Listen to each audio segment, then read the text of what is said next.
know I haven't posted in a while, and that's definitely had a bit of an effect on my mental state.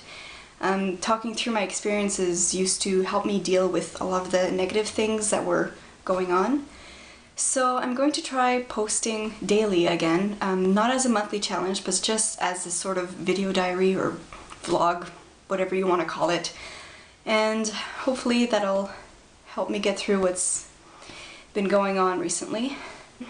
About 18 months ago, soon after my Banana Island challenge, I started to notice that whenever I ate a huge amount of calories, I would get constipated and I would experience an incredible decrease in energy, which kind of seemed to defeat the purpose since you're supposed to eat more calories to get more energy.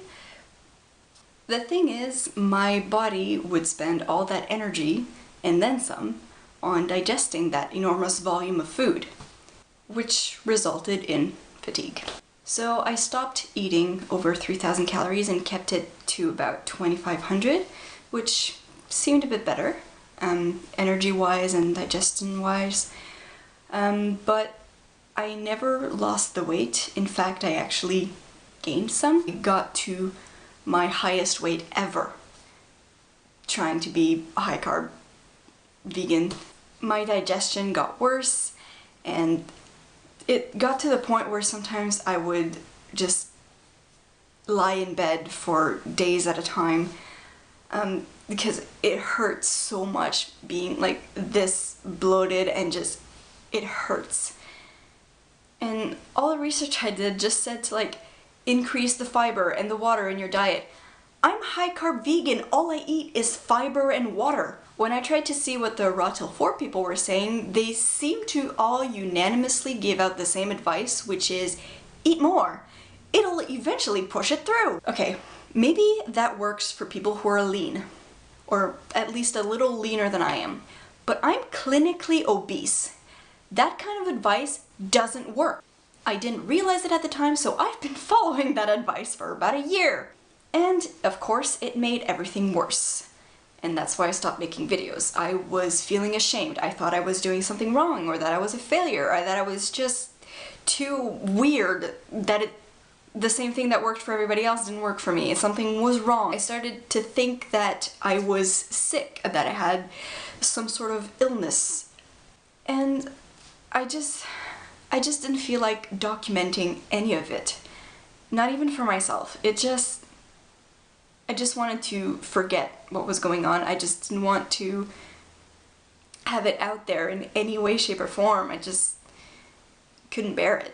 So last week I had another bout of intense abdominal pain, again caused by horrible digestion, and that I finally snapped. I decided that since what I was doing before for years hadn't been working, that I would try to drastically change my tactic.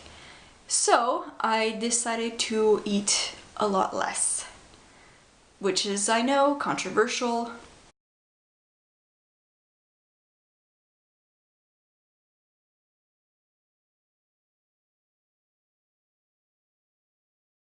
And I also decided to add juicing to my diet, just to see if the added minerals will also help.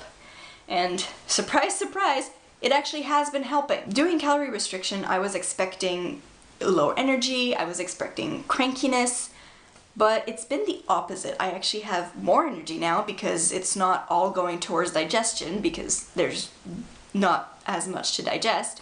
And for some reason, my mood has improved, though I guess that has something to do with the fact that I'm not in pain anymore. So, I mean, my digestion itself is still not great, but like, it's only been a week that I started doing this. I mean, it can't be any worse than what I've been doing for years that has definitely not helped. I still believe that if you're exercising intensely or just generally working hard, you do, in fact, need more calories. The problem is, I listened to Durian Ryder's line of, if you want to be an athlete, you have to eat like an athlete. Which sounds good in theory, but it doesn't work for obese people. So because I actually do want to be athletic, I decided to eat as if I already was, which was a big mistake. And while I was waiting for my body to catch up with my eating habits, I ended up making myself very, very sick. I listened to his advice because he sort of has a point when he says that if you want to be lean, you have to listen to the advice of lean people. But in his case, it doesn't quite work because he's never actually been obese as far as I know. So yes, he's lean, but all he had to do was maintain that. He didn't have to lose 100 pounds to get there. So it doesn't really make sense to do the same thing because maintaining a certain amount of weight and losing a bunch of weight requires totally different tactics. It's not the same process at all. So I've basically decided to stop listening to lean people who have always been lean and who have no idea what it's like to be obese. And I started listening to people who are or have been obese and are or have lost weight. So let's hope that that's enough for me to get through this.